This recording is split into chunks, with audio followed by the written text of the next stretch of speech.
Number 4 अपने आप में एक बहुत इंटरेस्टिंग और यूनिक नंबर होता है। और आप जानते ही हैं कि दुनिया कैसी है। कुछ भी अगर यूनिक होता है जो उन्हें समझ में नहीं आता तो वो उससे डरने लगते हैं। आप लोग जानते हैं कि कुछ लोग नंबर 4 से इतना ज़्यादा डरते हैं कि उन्होंने उसका एक फोबिया बना दिया है। So they are so scared of number 4। ये नंबर राहु या यूरेनस के साथ भी जुड़ा हुआ होता है। तो क्या है नंबर 4? आपका अगर मूलांक 4 है तो इसका क्या अर्थ होता है, आप कैसे व्यक्ति हो, आपका नेचर कैसा है, ये सब जान लेते हैं आज के वीडियो में।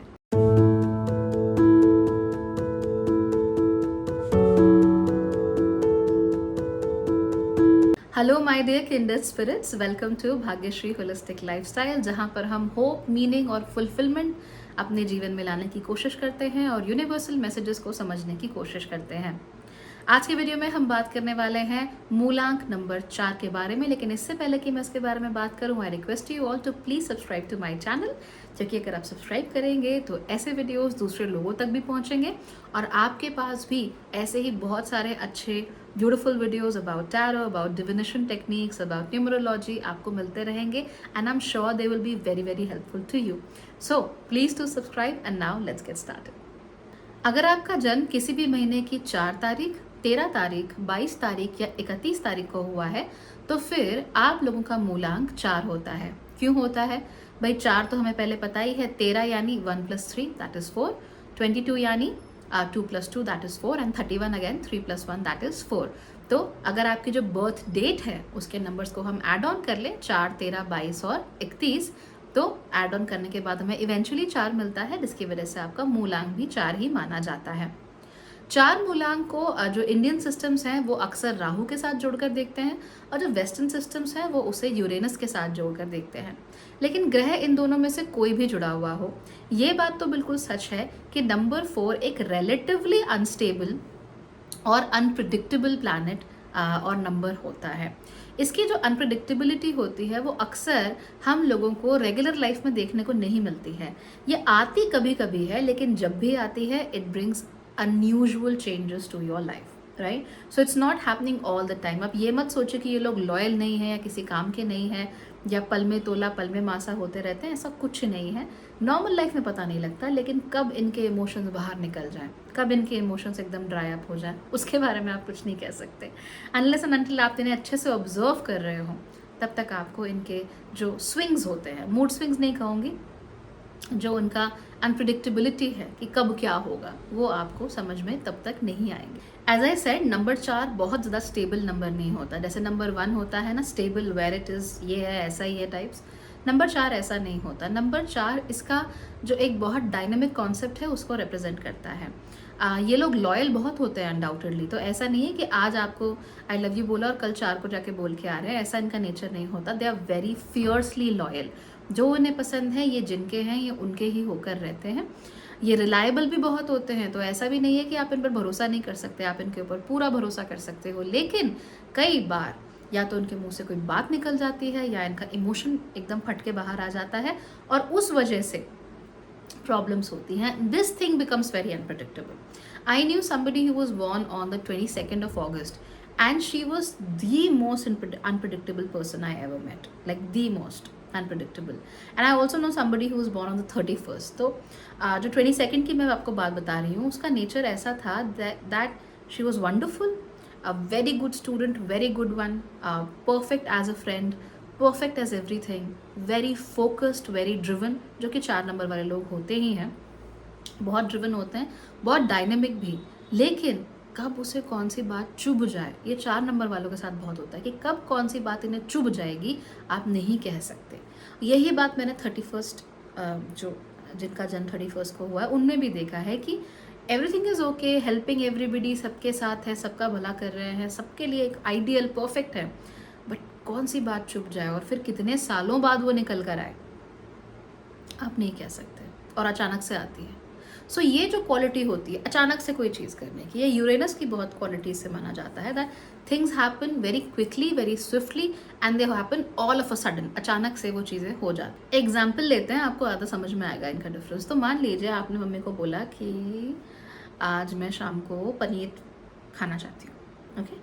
तो इंस्टेड ऑफ शाही पनीर जो आपकी मम्मी यूजुअली बनाती हैं, मम्मी ने सोचा कि आज मैं पनीर बटर मसाला बनाती हूँ, और ये उन्होंने इंस्टेंटली तब डिसाइड किया जब वो पनीर को क्यूब्स में काट रही थी.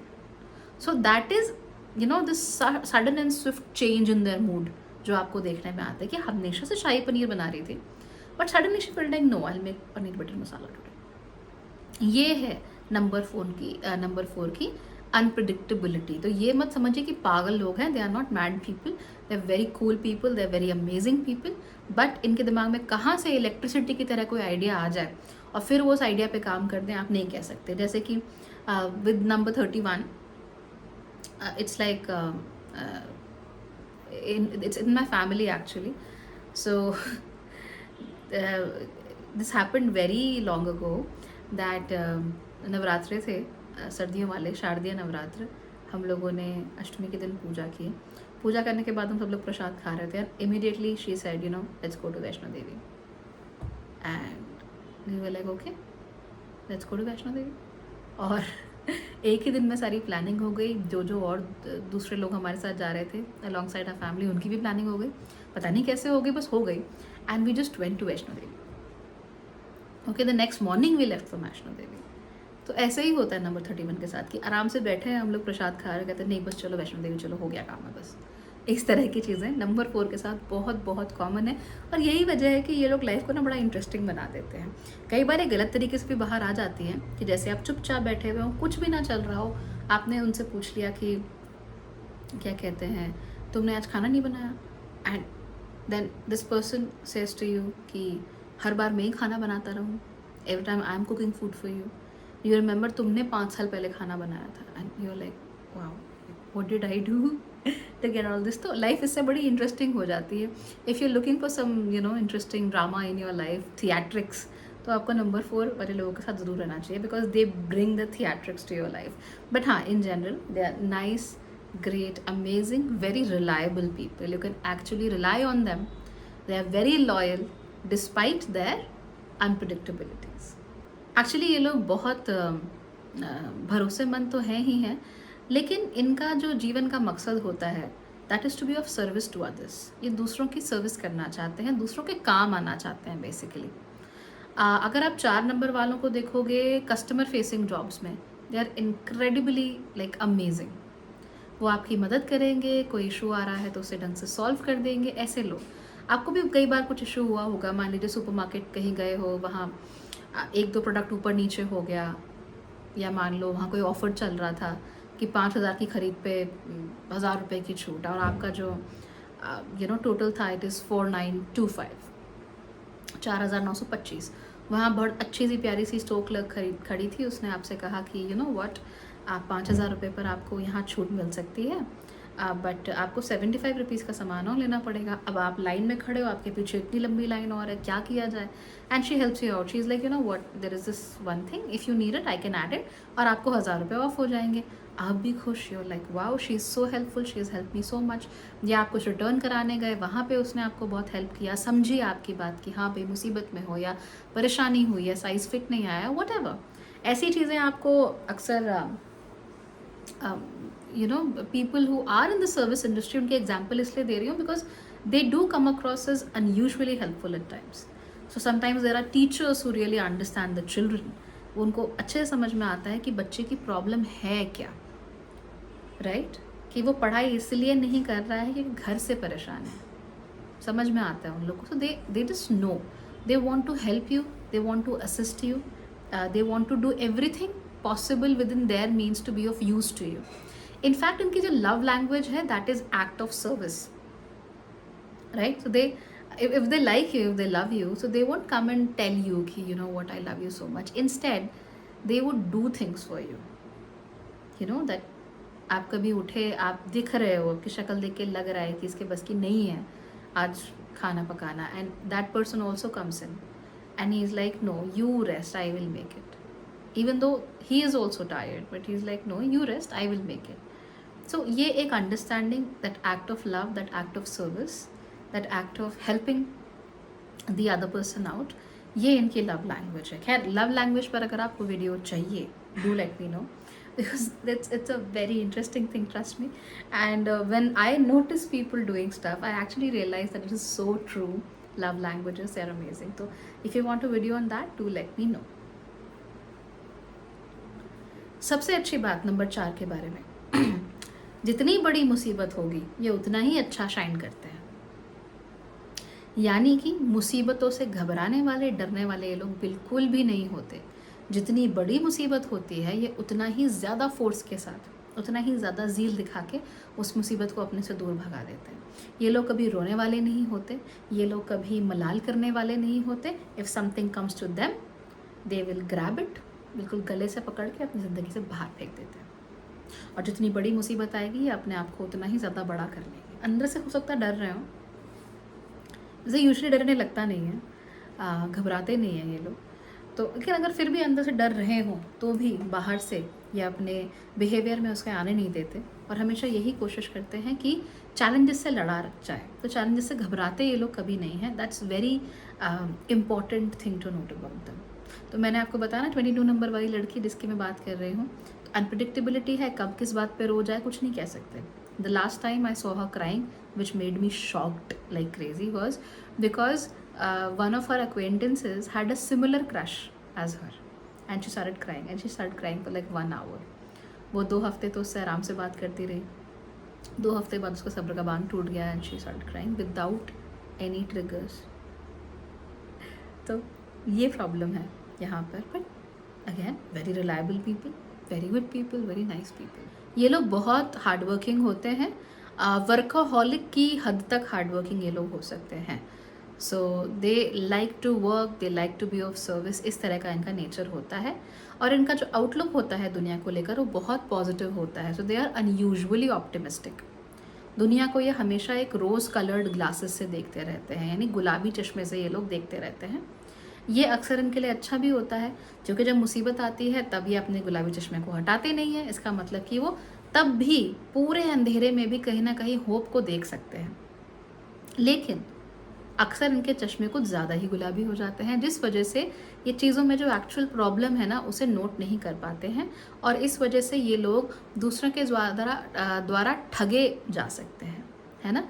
इनके साथ प्रॉब्लम्स हो सकती हैं, ओवर ऑप्टिमिज्म, ये सोचना कि इससे तो बहुत पैसा बन जाएगा, बहुत कुछ हो जाएगा, बहुत बड़े काम कर देंगे, ये सब देखने में आ सकता है। तो इमेजिन करिए कोई व्यक्ति अगर धनु राशि का है और धनु राशि या लग्न का है और नंबर 4 का है, तो वो सोचिए वो कितना ओवरली ऑप्टिमिस्टिक होगा।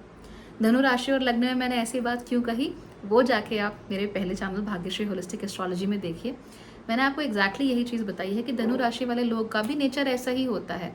दे are always about seeing the good things, seeing the most positive things. इसमें पॉजिटिव क्या हो सकता है, अगर उनके सामने कचरे का ढेर भी रखा होगा तो वो ये देखेंगे कि इसमें पॉजिटिव क्या निकल के आ सकता है।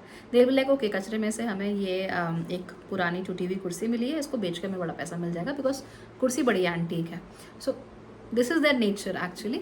यहाँ से इन्हें प्रॉब्लम होती है। एक और जो बड़ी प्रॉब्लम नंबर 4 वालों के साथ होती है वो ये है कि इन्हें अपनी गलती नज़र नहीं आती, because again they are overly optimistic. So इनके लिए अपनी गलती देखना या ये इमेजिन भी करना that they can be wrong, ये इनके लिए बड़ा ही ट्रॉमेटाइजिंग एक्सपीरियंस हो जाता है। So again as I said, they are not bad people, they are good people, very good people, but they are overly optimistic at times, और ये अपनी गलती नहीं देख पाते हैं। और अगर इन्हें मालूम भी हो कि मुझसे गलती हुई है तो उसके बारे में सोचना इन्हें बड़ा ट्रॉमा दे देता है, बड़ा दुख दे देता है, तो ये उसको कंप्लीटली अपनी लाइफ से ऐसे अवॉइड कर देते हैं। They don't want to be told कि कहाँ गलती हुई, उन्हें मालूम है गलती हुई है, so they don't want to talk about it. वो बस कारपेट के नीचे डाल देना चाहते हैं उस चीज़ को कम्प्लीटली, सो दैट वो उसके बारे में दोबारा कभी सोचे ही ना और डिस्ट्रैक्ट हो जाए। इनकी सबसे बड़ी स्ट्रेंथ ये होती है कि ये लोग बहुत नॉलेजेबल होते हैं और साथ साथ बहुत प्रैक्टिकल भी होते हैं।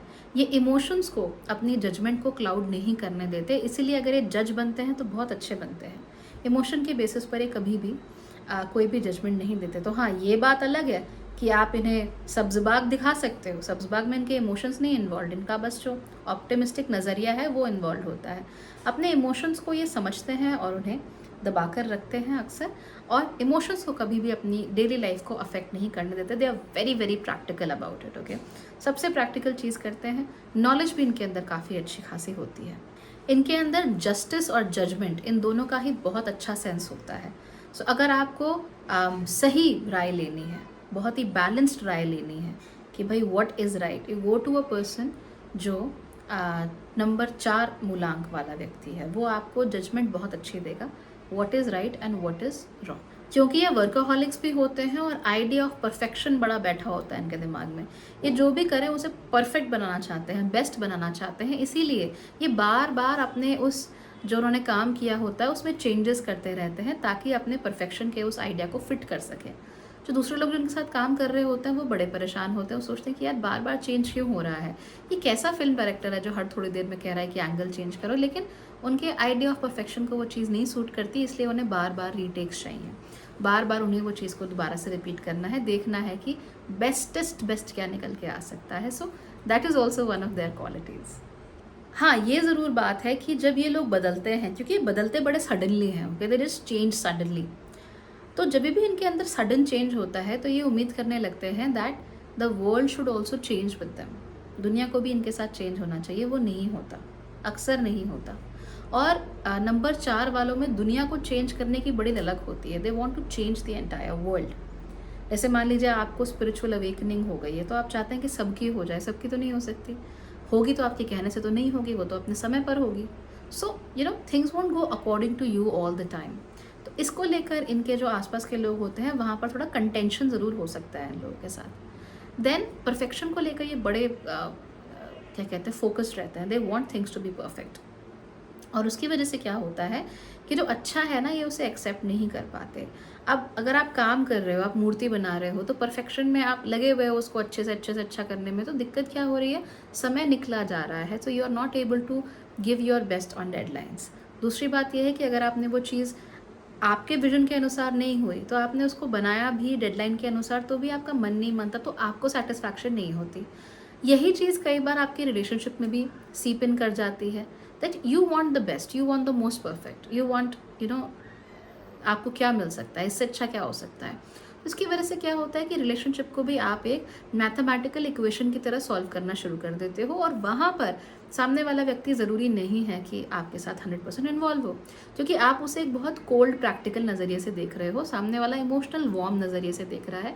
तो यहाँ पर एक्सपेक्टेशंस का मिसमैच हो जाता है 4 नंबर वालों के साथ। But it's not wrong entirely, because एक अगर लेवल हेडेड हो और एक थोड़ा सा चाइल्डिश हो तो the relationship goes well. But फिर भी try to control these tendencies, don't look for perfection. आप ये देखिए कि आप अभी क्या अच्छा है, एंड देन धीरे धीरे ग्रो करने की सोचिए। You can not just change overnight, right, and you expect कि other person will change as well. मान लीजिए आपके घर के बगल में तेल का कुआं मिल गया, आप सडनली करोड़पति हो गए, तो आपने तो एकदम से साहब बन के जाना शुरू कर दिया। यूर एक्सपेक्टिंग कि आपकी वाइफ और आपकी बूढ़ी माँ वो भी एकदम से बहुत अपना गेटअप वेटअप चेंज कर लें और एकदम से अपने आप को बदल दें, तो ये नहीं हो सकता। Give them time, and even if they don't want to change, let them be, accept them as they are.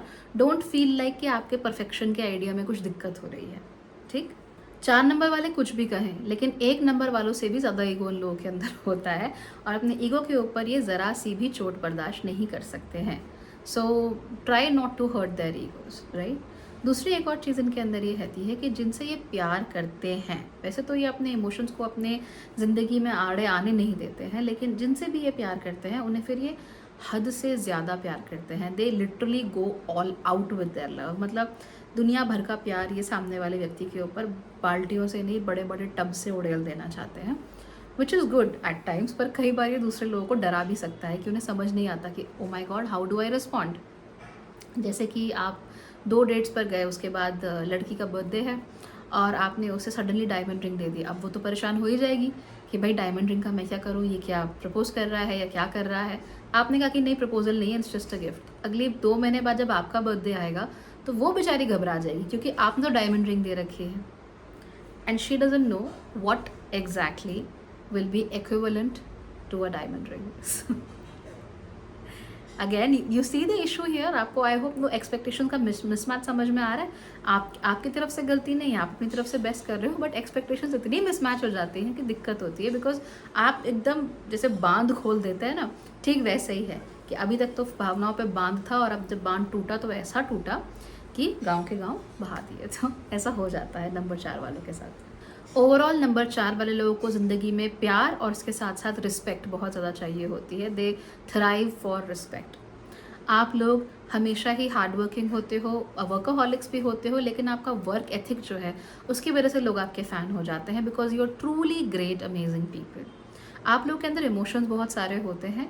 कोशिश कीजिए कि समय समय पर अपने इमोशंस को आप दिखा सकें लोगों को।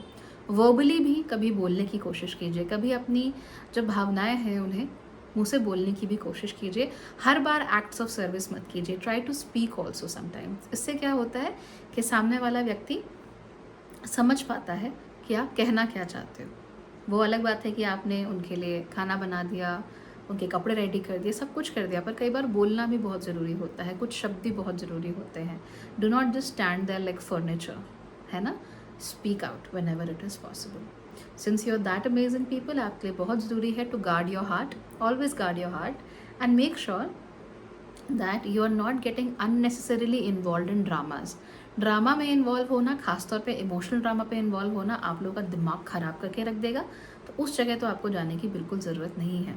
Overall you are amazing people, you are practical, you are very intelligent, you are very smart, you work very well. आप परफेक्टली भी चीज़ों को काम करते हो, लेकिन एक काम बस कीजिए और कि जब भी कोई आइडिया आपके दिमाग में आए, सडनली उस आइडिया को एनफोर्स करने से पहले ये देखिए कि इस आइडिया में किन किन लोगों का इन्वॉल्वमेंट चाहिए और एक बार उनसे बात कर लीजिए। इंस्टेड आप सबको पुश करते चले। कोई चीज़ एक दिन लेट हो गई कोई दिक्कत नहीं है, लेकिन अगर सबके साथ सबकी मर्जी से किया जाए तो अच्छा रहता है। ठीक, so that's all for you guys. I hope that you have a great time and a great life. Thank you so much for watching.